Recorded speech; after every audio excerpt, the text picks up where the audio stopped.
at 22, I think you can make a lot of decisions. And I always tell people this, like, if you're going to do something you hate, you might as well get paid really well for it. So you don't have to love what you're doing for a job to start right now at 22. You just have to, so like, I tell people get jobs as like, I don't know, making $14 an hour at 18. Oh, well, I hate my job, but they pay me 14 an hour. Well, how about you hate your job and be a waiter for $40 an hour? Because that's what waiters make. At a good restaurant, a waiter makes $40, $50 an hour cash. So why not do that? Why would you go work for 14 being miserable? If you're gonna be miserable, go work for fucking 50 an hour. You can make $50 an hour being fucking miserable doing anything. And I always like that transition for people who are significantly younger to start, because that truly is a game where hustle counts the most. The more you put into it, the more you're gonna get out of it. And learning your craft as a waiter or waitress, interpersonal communication skills, and how to be personable, and that's a big thing in life. I don't think that essentially being into fitness is a bad thing at all. But I also equate it to like having the same skill as singing. Singing's a curse, dude. There are many people who have probably voices like an angel who will never cut it in the singing game because it's so fucking competitive. Like, to be able to break out as a professional singer, if you really think about it, right, you look at everything, how many actual artists are there out of the 365 million people in the country that we know of? And you could probably count 25 to 50 and be done. You can go back a few years and call these, maybe 100. Sort of out of 365 million people, 100 people have figured it out. There's no way there's more than 100 relevant artists right now. Relevant. I'm not talking about people who are out of town. I'm not talking about Paul Abdul. I'm talking about Drake. There are some people who are so talented, like Lady Gaga, who can't get out of the spotlight even if she tries because she's just that talented. But there are a lot of people trying to make it that just never will make it. I think that if you want to do something you love, you've got to really check how much of a worker you are.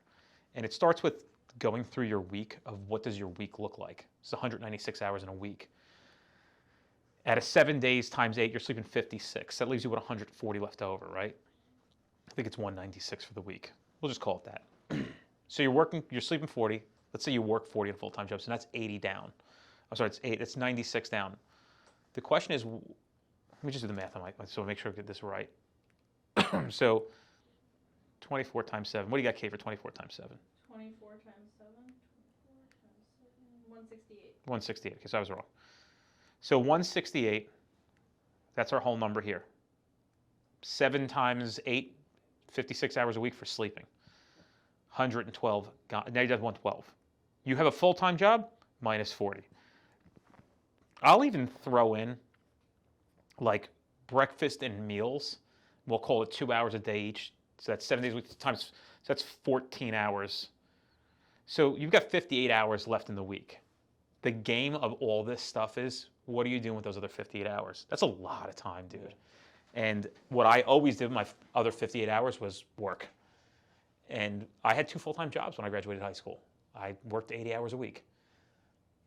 Now I'm really, because my time is so important and so valuable, I have to really account for how I'm spending my time. And dude, there are times and moments that I will take extra time to spend with my kids.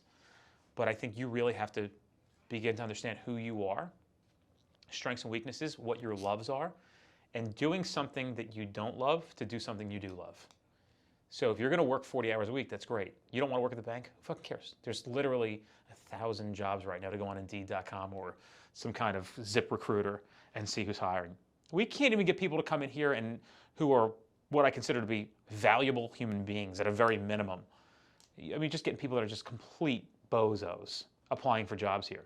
So if you have something like good work ethic and somebody can recognize that, fuck, dude, you can go work with anybody.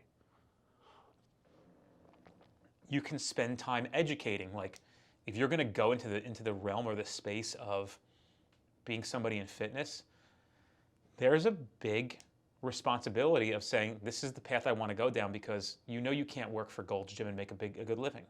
It's just not going to work unless you're the CEO or some kind of executive at Gold's Gym. But if you like inherently the job or the gym atmosphere, I mean, what are you going to make doing personal training. You know what I mean? Like, and you might have people who are like, oh, well, I make a lot as a personal trainer.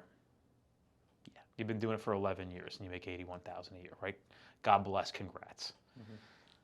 But if you're looking to have big success, I would go on Instagram and see those big accounts that do have success, what they're doing, what's the niche, what's the call, like, what am I doing? Am I making videos to show people what I like about the gym, like things like that. But dude, when we're talking about going into your own business like that, and I'm just kind of jumping all over the map here, there's a lot of discipline that has to be employed with understanding that you have to run a business and that's your life. So, I think that maybe your first step is to go on Indeed, peruse around. You don't owe the bank anything. Your parents giving you pressure? No. Oh, that's cool. Not at all. That's good. They don't know. Yeah. Oh, they don't know that I hate my job right now. Well, why do you think they would give him a hard time? No, it would just be more of like maybe like something like why, like, so. Because I fucking hate it. Yeah, and like out of school in May. I graduated in May, right? How's that working out for you? What, my degree? Yeah. Hmm. I know you're not like a big proponent of college. No. I'm a big realist. And when do you get to take your degree on your piece of paper and trade it back in for $500,000? Like, when did you walk off the stage and go, cool, I spent 4 years investing in this thing for $200,000. Here, I'll take my $500,000 check now. Because when you come to a place like this, I don't care if you have a degree. It just doesn't make a difference. It doesn't mean anything. It literally, all it tells you about somebody, about having a college degree is they went to high school, after high school, with more alcohol. That's all it was. I mean, it's the same thing, except they try to make it feel a little more pressurized. They give you a little more of a workload. So you can say, but dude, the world is moving so quickly. These scholastic programs, the way they're designed, they can't keep up. What are you going to learn in college that you can't learn practically in the field or watching YouTube videos? Literally, you can watch anything or doing research on the internet. Like, and people always say, oh, well, to be a doctor, you didn't need earth science to be a fucking heart surgeon. You know what I mean? You didn't need human sexuality and theories to be a fucking veterinarian. Yeah. You do need education to get good at something. So do not one thing at all rely on your fucking degree. It's useless. And nobody tells you that because your parents don't know. If your parents knew, they wouldn't be living where, I don't even know what your parents' financial situation is, but I got a funny feeling they don't live in Basking Ridge in a fucking sprawling mansion. Yeah. So you can't depend on them for good life advice because clearly they don't have any. Nor did my parents, nor does anybody else in my family. I'm only looking for advice from people who I think could offer me good advice. And at the level I'm at now, there are not many. So I have to go on the internet and into podcasts of these people who have become extremely successful and listen to what they have to say. Because they're the ones I'm going to follow and they're going to guide you to what they've done.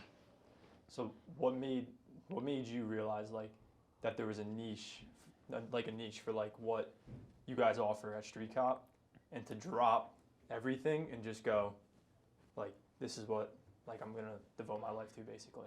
I'm gonna first say that I wouldn't be where I'm at if I did not become obsessed with constant education around business development and probably personal development as well. So those two things, and leadership and things like that.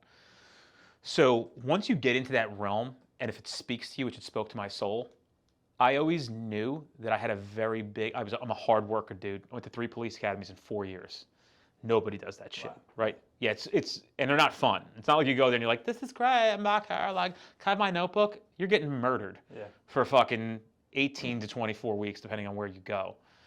They used to call me the professional recruit, but I was committed. There's a lot of things that go on with this company that's a real pain in the balls. But I wouldn't be able to navigate through all this stuff, first and foremost, if I didn't continue to educate nonstop. I heard stuff today about, like, literally in a 30-minute podcast this morning, 37 minutes it was, and it was just, there was one piece of it that was so valuable that actually spoke to me for something I'm dealing with now. I'm like, oh, well, that makes a lot of sense from a person who has far more success than I do. So when I face these things, people are like, wow, how are you so quick to navigate through that? I've been trained. So again, I'm not a proponent of college education because I think it's a complete fucking scam. But there's nobody who believes in education more than I do. That's for sure. And I don't want to say nobody, but I hold it on a pedestal. Running a business is a very hard thing to do. And I say that with all humility because I watch people try to do their own thing. If people knew how to run a business, businesses wouldn't close. What people don't understand is they see things on the surface, but don't realize the work that it entails to do to get where you have to be. And people are dumb enough to not educate and then try to run their own business. People used to call me when I was in real estate and be like, yo, I want to flip houses. I'm like, cool. I think you need to take about 200 hours of education on flipping houses before you even ask me to bring you out to look at houses. Because I'm not your flipping consultant. Have I bought and renovated homes? Sure. But that's not what I'm hired to do. I'm your real estate agent. I'm not going to be sitting here trying to find you smoke show deals at 150 grand upside. Because when I find them, I'm taking them. So you go fucking figure it out. And there's just no easy way. There's no quick, simple solution to getting rich fast. It doesn't work like that. Unless you're super talented like Justin Bieber. Yeah. Yeah, but dude, it's so rare. Like people they see these things and they're like, oh, it looks so easy. It's insanely difficult. And another part of like running a business is like, some people don't realize that they really suck at business. And most people really suck at business, to be honest with you. So I really want you to think about, if you're going to try to pivot out of the bank, which I think you should. I think you should get the fuck out yesterday. But just like a bad relationship, when I used to date a girl, I would find another girl to do something with in the meantime to make myself feel good while I was out searching for another one. And I pass that along to you. The journey of 1,000 miles begins with a single footstep. So it's just foot after foot, just step after step after step. Your next step doesn't have to be your best step. It just has to be a better step than the one before it. Because nobody gets a free pass to take one step and be at the top of the mountain. It's impossible. Just one over the other. So the next game for you, I think, is go and find the job that you like or like better, which sounds like it shouldn't be hard to do. Pays the same, which is piece of cake. Everybody's starting at fucking McDonald's is $21.25 an hour. You know what I mean, dude? Think about what you like. There might be gym positions open where you could be the assistant manager of a gym and be a part of it. Do I think they're going to give you an assistant manager position at 22? No. You'd be fucking insane. Yeah. It'd be insane to make you an assistant manager. Unless, like, you were there since you were 15 and you're the fucking best thing that ever happened. But I think you can, and if you're thinking about going into your own thing, get your money set over here, right? And then you can dabble with your own thing and decide whether or not you're actually good at it. Because if you're not making money, or you're not figuring it out, and you're not self-educating nonstop, you're not going to be good in business. I'm telling you, dude. Like, I'm just here to give you the truth. And you can ask me anytime you want, call me, come in, whatever you want to do. People get very, very enamored with this idea that I'm going to start a business. I'll give you every book and podcast I listen to and let me know if it speaks to you. You know, you'll get more value out of 5 books that I give you than fucking 4 years of college. You're graduating this May? I graduated. Yeah. And then all those graduated in May. Yeah, so you had all the corporations waiting at the end of the stage to offer you jobs, right? Well, that was the thing. That's why I kind of settled on the bank, was because I was searching for 3 months for a job and it was difficult. So when I finally got an offer, What was your major in? Finance. I studied finance. You want nothing to do with it.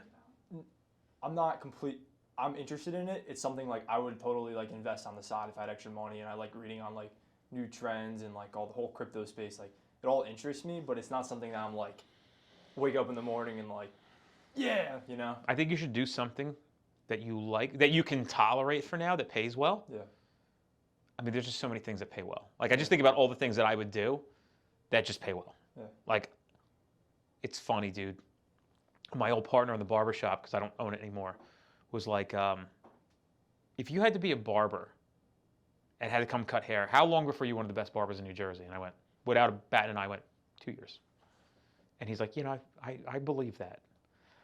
Anything that I do, I'm committed, dude. And I always tell people, if I was ever going to write an autobiography, the book would be called Willing.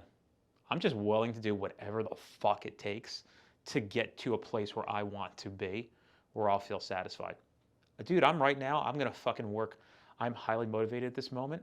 And I have 4 kids, so I kind of fell off a little bit throughout the summer, spending weekends and birthday parties and this.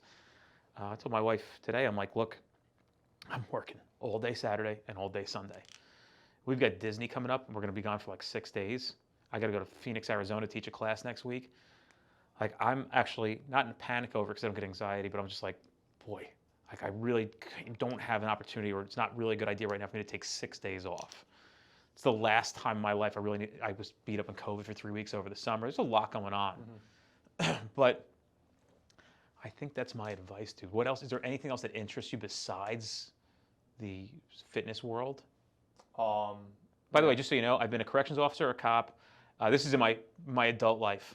I started out as working at a pizzeria, delivering pizza. Corrections officer, cop, another cop again, real estate agent, barbershop owner, social media influencer, street cop training owner, police educator. I mean, there are many facets that you can continue to go through. You may get into the gym life and be like, you know what, this fucking sucks. I'll never forget calling my friend Rob, and I was like, do you love real estate? He's like, why are you asking me that? I'm like, because I don't know how anybody could love this fucking industry. This fucking industry sucks. It pays well, but it fucking blows. And why did I pivot to this when I was making $250,000 a year in real estate in my 3rd year? Because I listened to the world, and I listened to a conversation I got to have with Gary Vaynerchuk, where he was like, I think you should just do the police thing. And I was like, he's like, I get it. It's hard to hear. He's like, but I think you're going to be happy with that. And I'm not afraid. I actually have a saying. It says, although I have fear, I am not afraid. I'm fucking scared of things too, but I don't let that shit dictate my life. I don't give a fuck what anybody thinks. I don't give a fuck what my parents think. I don't even talk to them motherfuckers anymore. I just pivot and maneuver and not worry about what other people think. And at 22, I'm sure your parents have some great influence because they're scared for you, but they have no idea what they're doing. No fucking clue. I agree with you. If they did, you'd be getting a job at your father's firm. Yeah. But I'm guessing your father doesn't have a firm in Manhattan. No. Yeah. He'd be a good person to listen to if he's making $11 million a year. His dad works in a warehouse and his mom's a preschool teacher. Yeah, so there you go. That's your answer. They are concerned because they don't want you to end up like them. That's where it comes from. They're scared. And you're going to just have to do things without consulting them or telling them and be a big boy. So it's a lot of people have a lot of difficulty. I never got my parents involved in anything beyond the age of 13. I didn't ask them for shit. I didn't consult with them. I just did my shit. I don't give a fuck. 13, I swear to God, I was just completely checked out of a relationship with my parents. I just went, can you give me a ride to work? That's all I'd ask for. Can you just give me a ride to work? I'm going to be dropped off at the mall. I need to fill out like 20 applications. I was the only fucking kid working, dude. Yeah. You know? I was the only motherfucker working. And that is the one variable that you cannot underestimate is work ethic. If you work your fucking face off, you can outwork other people who are talented. No bullshit. Yeah. You got to fact check that, dude. Like, are you a worker or are you not? There are people in this office who are not workers. There are people who are workers. Lisa can't breathe unless she's working. But me too. There are people in this room who are like, I could never work more than what I work now. I would literally sell my house. Not in this room, in this office, right? Generally, we found a lot of good workers in here, but not everybody's a hard worker.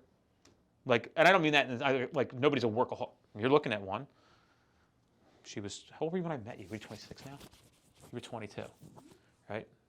Her mother had her in fucking college going to be a fucking accountant. And I'm like, what? And I told her, remember I told you, I was like, you need to quit school.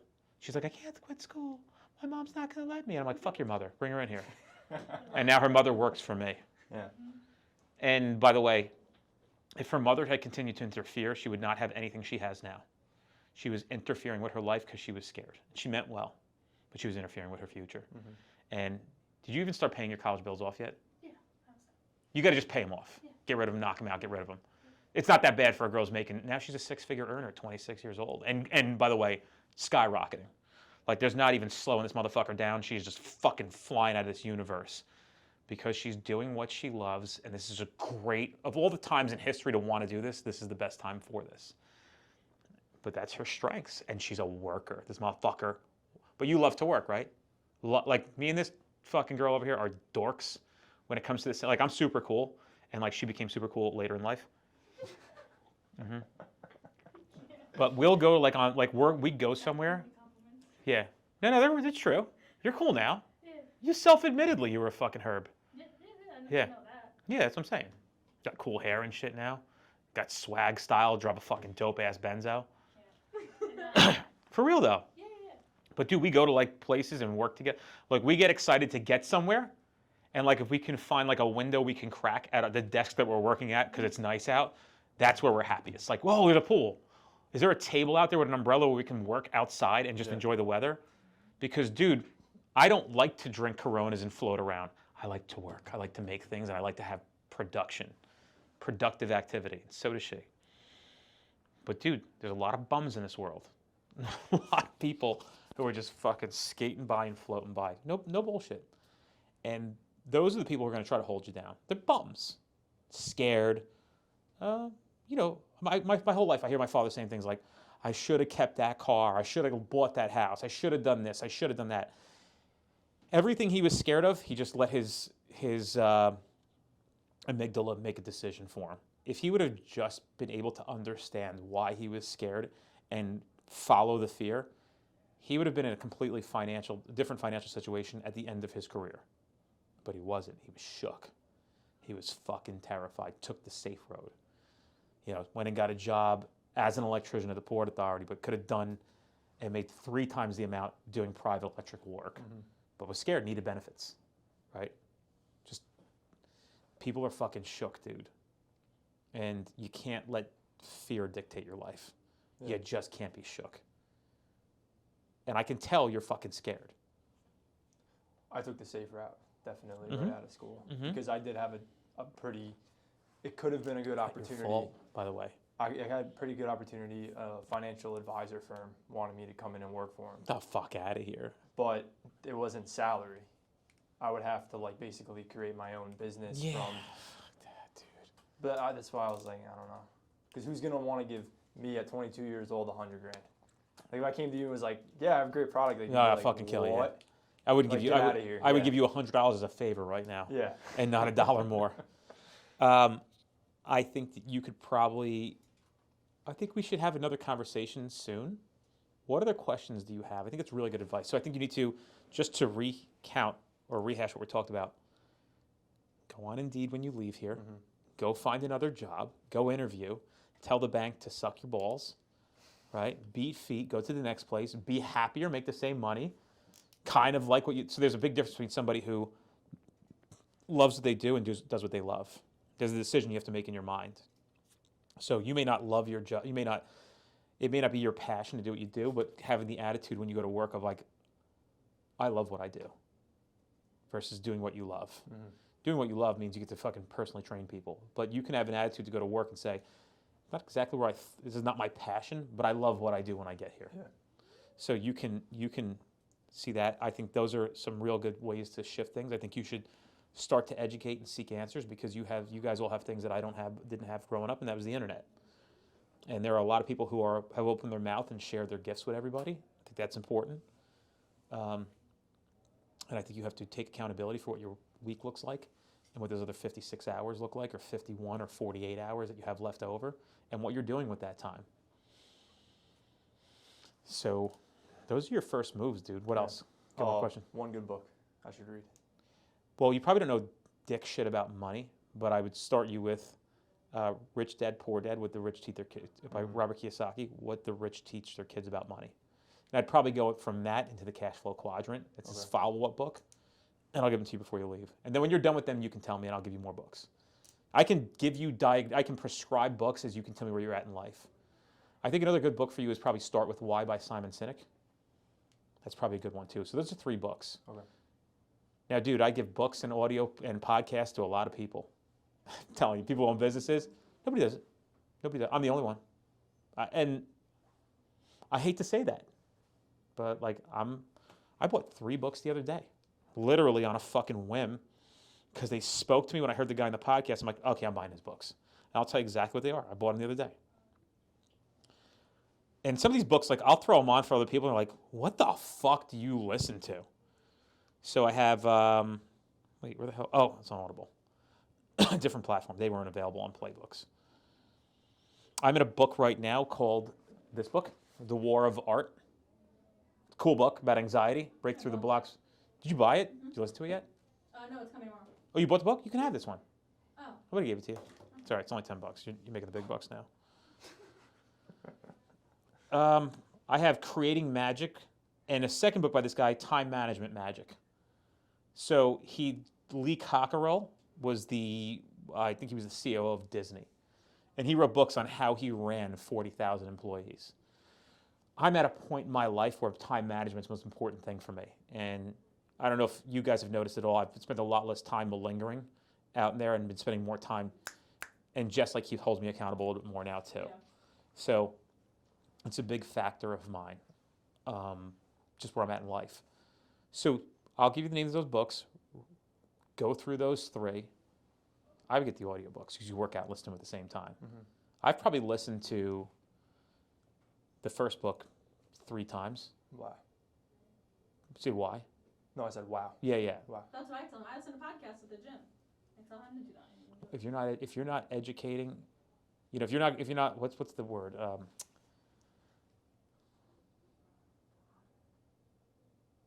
I used to have a fucking phrase, something like those who constantly educate. So like, dude, winners educate. It's the bottom line. Mm-hmm. And losers watch Netflix. That's it. Mm-hmm. Just the books, accounting for your time, and finding a new gig. What else? By the way, you have access to me anytime you want. It's good advice, and it's not just something I was intrinsically born with. I'm a mix-up of 7 to 8 years of constant education. I told him what you tell us, that like you got to learn and listen to people and take advice from people who are in positions that you want to be in. I'm probably the closest thing you probably know to somebody who's having some success, but at least gets it and can convey it on a one-on-one message. I'm not. Sugarcoat it. Yeah, no. And by the way, like, there are podcasts that you could listen to. Like, just you got to tell me how if you feel like you're not motivated. What do you feel like? Just stuck. Like what's going through my head now is like, you said like go on Indeed and just look in things that, but like Have you done that yet? I just don't know. Because I don't know like what route or like realm to go down. Because Anyone you want. yeah, because I truly believe like once I find my niche or my gig, and I get at it and something like that I really like I can be the best at it. Like growing up like with sports, like I was super Dude, I was competitive. a waiter. Always wanted to be first at everything that I do, and it's still like that. But I just feel like stuck, and it's like, is it worth it? You got to almost, eat like, steak to start, and your steak is your full-time job that you may not love. Mhm. I think most of the people in this office are happy that 90% of people in here are doing something they love, Yeah. and I'm also fucking making a great place to work. 10% of people here are not doing what they thought they'd be doing, but they just love it here so much they're not going to leave. So, got to be realistic with a lot of that stuff. I think that you don't have to worry. At 22, it's no big deal. I didn't actually started having traction until I was 10 years older than you. At 32 is when I started really having a pivoting moment in my life. And I probably didn't see real success till I was, how old am I now, 40? 36.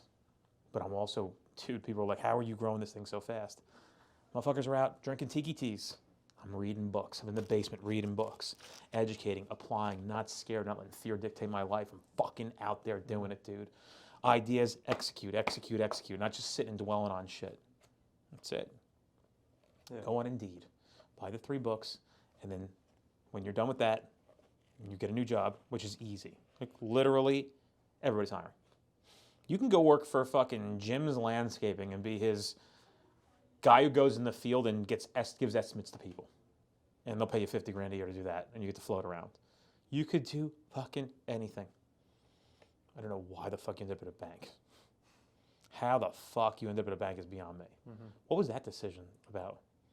Just Brand name, looks safe. it was the. What bank is it? J.P. Morgan Chase. Oh yeah, of course. So Ask Maureen when she worked at, where'd she work? Goldman.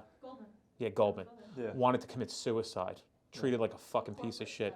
yeah. Becca Well, wanted to kill And herself. that's what I see now. Like being in there, everybody is constantly bitching. What are you gonna have about slick shit. back hair and a Like- fucking and a Ferrari? No, you're a fucking. They treat you like scum in the bottom of your Yeah, shit. and that's what I'm seeing now because my manager, all she does is she constantly complains about just her boss and like policies and like all the stuff they have to follow. And I'm literally sitting here like, what did I get myself into? Yeah. Like, this is not what Run I for the wanna hills. do. Yeah. Run for the hills. Everybody thought that. Oh, I'm gonna work at Goldman. Maureen's like, it was the worst fucking 10 years of my life. Yeah. She was your age when she took the job. She sat there and fucking was a miserable person. And that's what like I don't want is I don't want to. My biggest fear is getting complacent and saying like, well, what if I took that jump in like? So you have a fear of being complacent, but you've also a fear of growing, or doing something that's not typical. You're kind of in a weird spot, right? Yeah. So you got to know what path to go on. Both paths are scary. Mm-hmm. I use fear as a North Star, my friend. That is my compass. If it says fear, look, Courtney's like, I'll never forget when I was booking the conference. I'm like, hey, I booked the conference. We're booked at Harris. She's like, what do you know about running a conference? And I went, what do I know about doing anything that I've ever done? She's like, that's a good point. And we had probably the most successful law enforcement conference in the last 10 years. My first go around. We had 1,000 people show up because they trusted us. So, I'm like, oh, I'm scared. But I don't let it dictate my life. Mm-hmm. I'm scared to fly. I get my ass on a plane, no problem. I don't listen to the lizard brain. I listen to common sense. And people don't. People are fucking terrified, dude. Fucking terrified. I don't know if people make decisions to stay here because they're scared. Somebody didn't like being here and they're like, but I'm scared to leave because it's comfortable. Like, don't stay. Get the fuck out. Mm-hmm. Like, if you don't want to be here, don't be here. You know? I don't mean that in a bad way. Yeah. I mean, like, don't stay here because you're scared to go somewhere else. Go somewhere else. I mean, go be happy. But I try to do my best to make sure everybody's happy here. Yeah. You know, I think that's a good piece of advice. Dude. Yeah, no, I appreciate it. Yeah, Thank don't worry you. about it. Like, dude, like I'm just a regular guy and just your friend. Yeah. Don't feel fucking like weird that I'm here or like No. feel like intimidated by it No, at all. definitely. I view everyone as a person, so. Yeah. I'm just saying, like, well, yeah, I'm a person, but I'm saying, like, don't think you're walking into like the boss's office and Yeah. don't feel that way. I'm just No. a regular dude, bro. You know that. Mm-hmm. So anytime you want to call me, you can call me and ask me a question. Yeah, no, I Well, that's appreciate right. it. Definitely. It's awesome. I'm Thank waiting you. to fucking hear back from on your results. Yeah. I'll expect to report at least by the Christmas party. All right. And by the way, if you don't read those 3 books, I'm not having a conversation with you again until you read those 3 fucking books. Okay. I'm not wasting time.